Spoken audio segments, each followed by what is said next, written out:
देश में पिछले कुछ महीनों में सांप्रदायिक घटनाएं बढ़ी हैं और इसी बीच गाजियाबाद की शालीमार गार्डन में हिंदुओं को तलवारें और फरसे बांटे गए हैं। हैरानी की बात यह है कि सब कुछ खुलेआम हो रहा था। वीर बजरंगे। हिंदू रक्षा दल के कार्यकर्ताओं ने धार्मिक नारे लगाए और फिर घर घर जाकर हिंदुओं को तलवारें दी। ये अपनी बहन बेटी की सुरक्षा के लिए अगर बांग्लादेश जैसी स्थिति पैदा होती है, धर्मियों को अपनी सुरक्षा है। तो शस्त्र वितरण कार्यक्रम में दूसरे समुदाय के लिए आपत्तिजनक टिप्पणियां भी की गयी। ये सनातन धर्म की रक्षा के लिए है। अरे नहीं है मारने के लिए। हिंदू रक्षा दल के कार्यकर्ताओं ने कहा कि सभी हिंदू अपनी सुरक्षा खुद करें, क्योंकि मुसीबत पड़ने पर बचाने कोई नहीं आता। आपकी बहन बेटे को बचाने के लिए कोई सरकार का नुमाइंदा या हिंदू रक्षा दल नुमाइंदा बाद में आएगा, पहले आपको स्वयं खड़ा होना पड़ेगा। ये हम मैसेज देना चाह रहे हैं। गाजियाबाद में हुए खुले शस्त्र वितरण कार्यक्रम पर अब सवाल खड़े हो रहे हैं। सवाल है कि खुलेआम तलवार बांटने की इजाजत किससे ली गई? क्या कानून खुलेआम शस्त्र बांटने की इजाजत देता है? देखिए, जम्मू कश्मीर के पुंछ में एक सब इंस्पेक्टर को रील बनाने का शौक भारी पड़ गया। सब इंस्पेक्टर को चलती गाड़ी पर खड़े होकर रील बनाने के मामले में सस्पेंड कर दिया गया है, क्योंकि आरोप है कि मुगल रोड पर तैनात सब इंस्पेक्टर गुलशेराज ने सरकारी गाड़ी का इस्तेमाल कर रील बनाई। सामने आए वीडियो में एसआई गुलशेराज बर्फ से ढकी सड़क पर चलती कार के फुटबोर्ड पर खड़े होकर पोज देते दिखाई दिए। ये घटना पीर की गली के पास मुगल रोड की बताई गई, जहां बर्फबारी की वजह से सड़कों पर बर्फ की चादर जमी थी और ऐसे में हादसा होने का खतरा था। और यही वजह रही कि रील बनाने वाले सब इंस्पेक्टर गुलशेराज को तत्काल ट्रैफिक पुलिस लाइन्स रिपोर्ट करने का निर्देश दिया गया। योगी फोर्स की तरह मध्य प्रदेश के सीएम मोहन यादव की पुलिस भी अब अपराधियों पर कहर बनकर टूट रही है। भोपाल में एक साथ जब 400 पुलिस वाले निकले तो अपराधियों में हड़कंप मच गया। इन पुलिस वालों के निशाने पर था अमर कॉलोनी स्थित ईरानी डेरा, जहां अलग अलग राज्यों से फरार अपराधी छिपे हुए थे। पुलिस ने पूरे इलाके को घेर लिया और अपराधियों की धरपकड़ शुरू कर दी, लेकिन आरोप है कि इस दौरान कुछ महिलाओं ने पुलिस पर पथराव किया, जिसमें 2 पुलिस वाले घायल हो गए। लेकिन पुलिस ने हार नहीं मानी और कार्रवाई जारी रखते हुए ईरानी डेरे से 32 बदमाशों को गिरफ्तार कर लिया। पुलिस ने आरोपियों के पास से एक फॉर्च्यूनर गाड़ी, 21 बाइक, नगद रुपए और फर्जी आधार कार्ड समेत कई दस्तावेज बरामद कर लिए।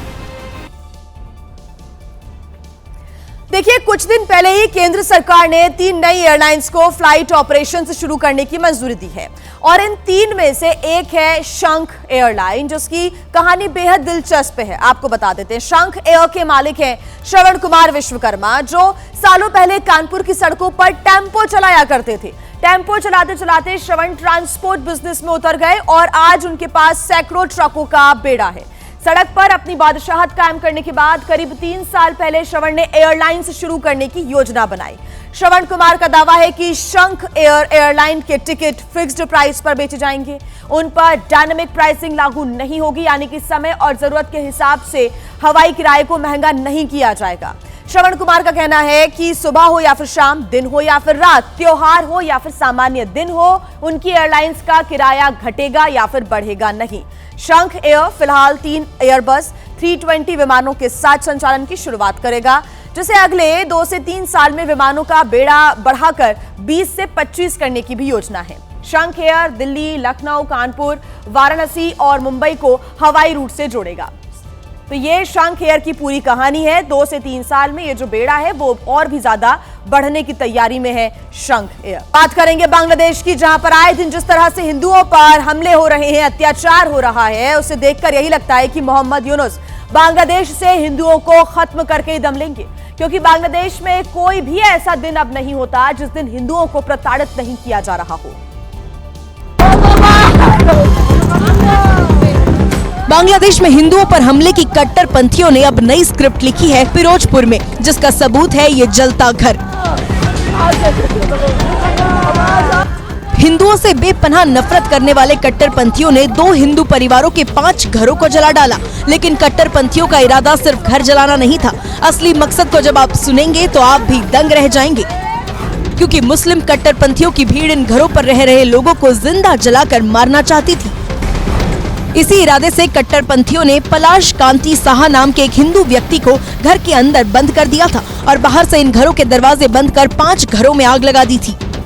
ऐसी ही साजिश बीते दिनों कट्टरपंथियों ने चटगांव में भी रची थी, लेकिन सौभाग्य से दोनों जगह हिंदू परिवारों की जान बच गई। अब ऐसे में सवाल यह है कि आखिर बांग्लादेश में हिंदू कब तक प्रताड़ित होता रहेगा। बांग्लादेश से निर्वासित लेखिका तस्लीमा नसरीन ने इन हमलों के पीछे की असली वजह बताई है, दिखाते हैं। बांग्लादेश से निर्वासित लेखिका तस्लीमा नसरीन का आरोप है कि जिहादी हिंदुओं को जिंदा जला देना चाहते हैं, इसलिए वे रात के समय आग लगाते हैं ताकि घरों के अंदर पूरे परिवार के लोग सो रहे हो और यूनुस सिर्फ बांसुरी बजा रहे हैं।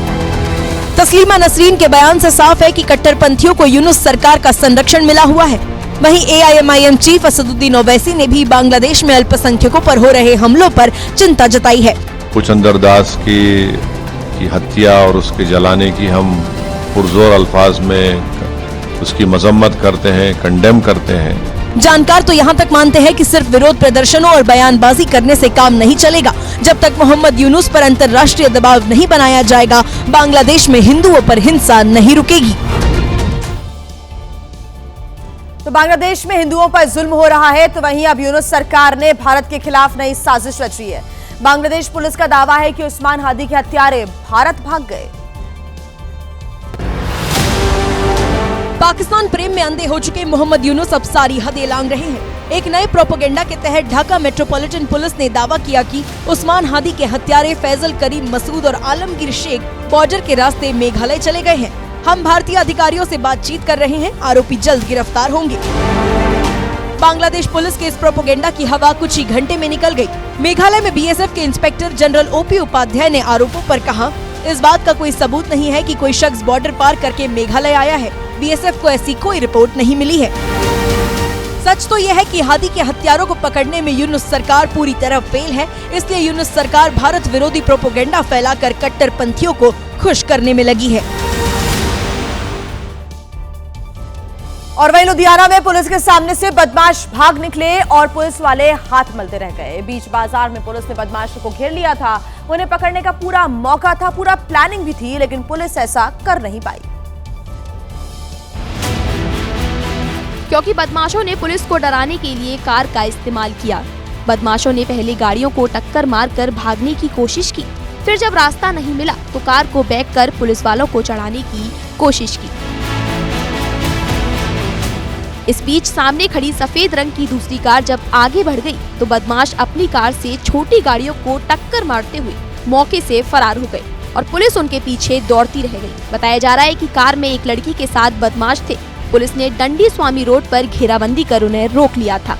जब तक पुलिस उन्हें दबोचती, बदमाश कार को आगे पीछे करने लगे और मौका देखकर भाग निकले, लेकिन इस दौरान एक कार बुरी तरह डैमेज हो गई।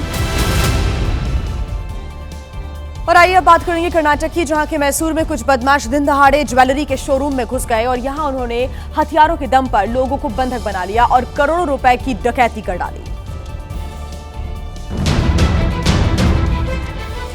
CCTV वीडियो में नजर आया कि एक बदमाश हथियार लेकर अंदर दाखिल होता है और कर्मचारी को धमकाता है। इसके बाद ये बदमाश बंदूक की नोक पर एक महिला कर्मचारी को लेकर आता है और कुर्सी पर बैठने के लिए कहता है। इसी बीच दूसरी तरफ से दूसरे बदमाश की एंट्री होती है, जो हाथ में हथियार लेकर कर्मचारियों को नीचे बैठा देता है। तभी एंट्री होती है तीसरे बदमाश की, जो बैग लेकर दाखिल होता है और सोने की ज्वेलरी बैग में डालने लगता है। कुछ ही देर में चौथा बदमाश भी आ जाता है और काउंटर के अंदर घुसकर ज्वेलरी इकट्ठा करने लगता है। इनका पांचवा साथी भी शोरूम में ही मौजूद था, जो कर्मचारियों को बंधक बनाकर खड़ा था।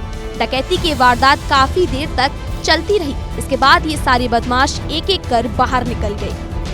बताया जा रहा है कि बदमाशों ने करीब 4.5 करोड़ रुपए के सोने और हीरे के गहने लूट लिए।